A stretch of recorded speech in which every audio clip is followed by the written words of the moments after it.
तो 2029 में दिल्ली की जो गद्दी है वो सपना है प्रशांत किशोर का। वो टारगेट प्रशांत किशोर का मुझे देश का प्रधानमंत्री दिखता है, न कि राज्य का मुख्य। प्रशांत किशोर, पप्पू यादव, हिना साहब, कन्हैया, है ना। और अब मुझे लगता है कि संभवतः पुष्पम प्रिया चौधरी।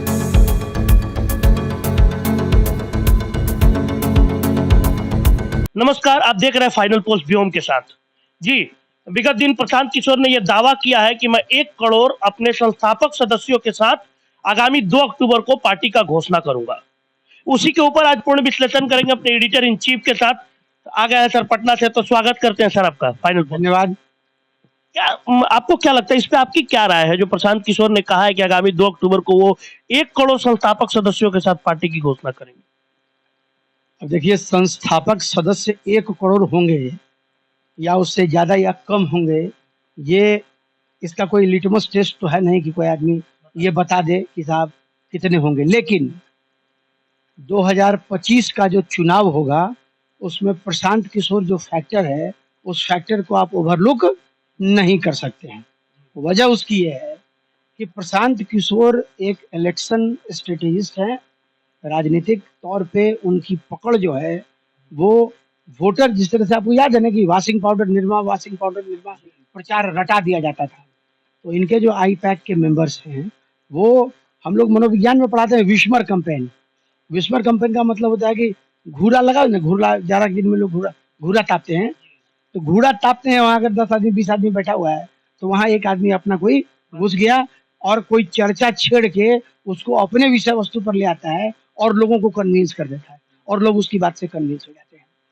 तो एक बात तो तय है कि बिहार की राजनीति में जो स्थितियां इतने दिनों से पैदा होती रही, 15 वर्ष का लालू जी का शासन रहा, 20 वर्ष का नीतीश जी का शासन रहा, इसके बावजूद भी जो खुशहाली कहते हैं वो खुशहाली नहीं आई।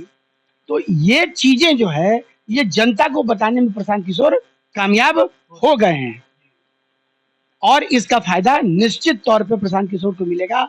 और 2025 का जो चुनाव होगा उस चुनाव में प्रशांत किशोर बहुत अच्छी भूमिका में रहेंगे, इसमें कोई अतिशयोक्ति नहीं है।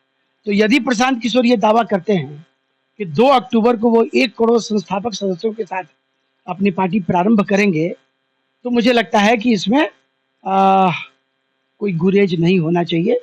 प्रशांत किशोर सच में, क्योंकि प्रशांत किशोर ने ग्रास रूट लेवल पे मेहनत की है ना, और लोगों को ये समझाने में कामयाब हुए हैं कि आज की जो लड़ाई है वो राम की लड़ाई नहीं है, आज की जो लड़ाई है वो जातिवाद की लड़ाई नहीं है, आज की जो लड़ाई है ये आपके अपने बच्चों के भविष्य की लड़ाई है। तो अगर आप चाहते हैं कि आपका और आपके बच्चों का भविष्य सुदृढ़ हो सके, आपके बच्चों का भविष्य निखर सके, तो आप हमको वोट दीजिए। ये उनका शब्द हम हमेशा सुनते हैं कैंपेन में कि हम वोट मांगे नहीं खी आइल, हम लोग बेटा के भविष्य बनावेला वोट कहता नहीं। एग्जैक्टली। देखिए, एक तो भाषा परिवर्तित करके वो हिंदी की जगह भोजपुरी में जो बात करते हैं, तो होता यह है कि आप भोजपुरी बहुल इलाके में चले जाइए और वहां अगर आप भोजपुरी में बात कर रहे हैं तो लोगों को लगता है कि आत्मीयता उसकी बढ़ रही है। आपने नरेंद्र मोदी को देखा होगा, यहाँ भी जो आए तो शुरू किया का हाल चाल बा, नहीं, तो इससे क्या होता है कि लोग कनेक्ट होते हैं, है ना। और ये जो कनेक्टिविटी है इसमें प्रशांत किशोर का कोई जोड़ा नहीं है।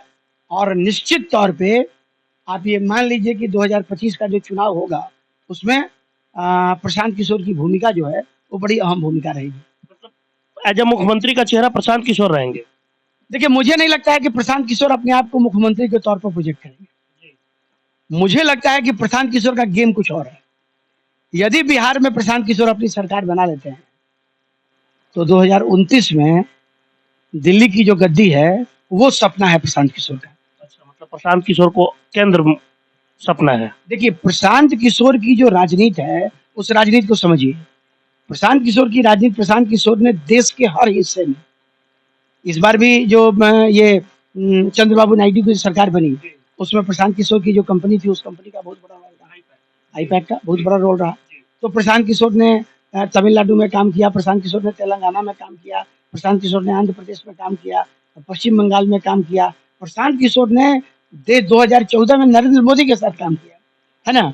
तो जो टारगेट मुझे दिखता है वो टारगेट प्रशांत किशोर का मुझे देश का प्रधानमंत्री दिखता है, न कि राज्य का मुख्यमंत्री।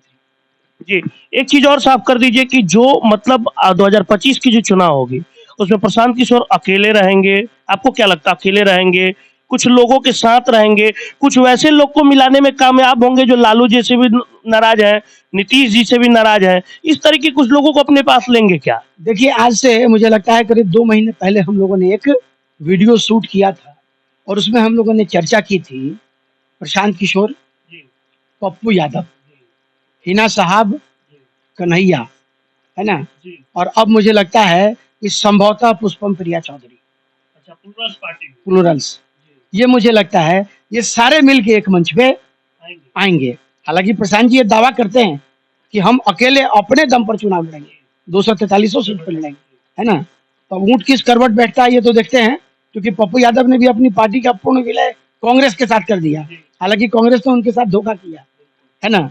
और जिस तरीके से ये गठबंधन के प्रचारक के तौर, स्टार प्रचारक के तौर पे तेजस्वी यादव ने पूर्णिया की सभा में जिस तरह के बयान दिए, बावजूद इसके पप्पू यादव का जीतना, ये अपने आप में एक बड़ी बात, बड़ी घटना है। और इधर लगातार पप्पू यादव और प्रशांत किशोर दोनों की मुलाकातें होती रही हैं और मिलने के बाद जो केमिस्ट्री समझ में आता है, जैसे एक तस्वीर मैं आपको अभी दर्शकों को दिखाऊंगा, उस तस्वीर को आप देखिए, उसमें आप नीतीश कुमार और सम्राट चौधरी दोनों की जो केमिस्ट्री देखेंगे तो लगता है कि एकदम 3-6 है। ठीक है, एक साउथ पोल पे, एक नॉर्थ पोल पे है। लेकिन प्रशांत किशोर और पप्पू यादव की जो केमिस्ट्री देखेंगे वो केमिस्ट्री कुछ दूसरी। हाँ, दूसरा आपको बता दें, हिना साहब संभवतः राजनीति में अब अपने आप को प्रस्तुत नहीं करेंगी। अब वहाँ की राजनीति जो है वो ओसामा के हाथों में होगी, शहाबुद्दीन के जो पुत्र हैं ओसामा के हाथों में होगी। तो यंग चेहरा पप्पू यादव, ओसामा, प्रशांत किशोर भी यंग है, कोई बूढ़े तो है नहीं, है ना? और कन्हैया, तो ये जो फैक्टर्स हैं, पुष्पम प्रिया चौधरी, ये जो फैक्टर्स हैं, ये फैक्टर्स मिलके, और मुझे लगता है कि बहुत बड़ा नुकसान एनडीए और इंडिया गठबंधन दोनों को बिहार में होने वाला है। एक चीज और पूछेंगे कि ये लोग अगर मान ले गठबंधन में आ जाते हैं, कयास जैसे कि लग रहा है, तो मुख्यमंत्री का चेहरा कौन होगा? मतलब कौन तेजस्वी और नीतीश से सामना करने के लिए खुल के आएगा? देखिए, प्रशांत जी ने और प्रशांत किशोर ने स्पष्ट तौर पे ये कहा है कि हमारे यहाँ पूर्ण लोकतांत्रिक व्यवस्था होगी, और पूर्ण लोकतांत्रिक व्यवस्था होगी जिस तरह से मोदी चुनाव करते हैं, तो एक व्यक्ति का नाम रहता है नरेंद्र मोदी। लेकिन प्रशांत किशोर जो है, नाम जनसुराज, नाम प्रशांत किशोर, लेकिन तय करेगा जो विधायक जीत के आएगा वो। हालांकि भूमिका उसमें प्रशांत किशोर की ही होगी, लेकिन चूंकि पहली बार इनकी पार्टी चुनाव लड़ेगी तो मुझे लगता है कि जो पूर्ण लोकतांत्रिक व्यवस्था है, उस लोकतांत्रिक व्यवस्था के तहत मुख्यमंत्री का चेहरा अनाउंस होगा। बहुत बहुत धन्यवाद।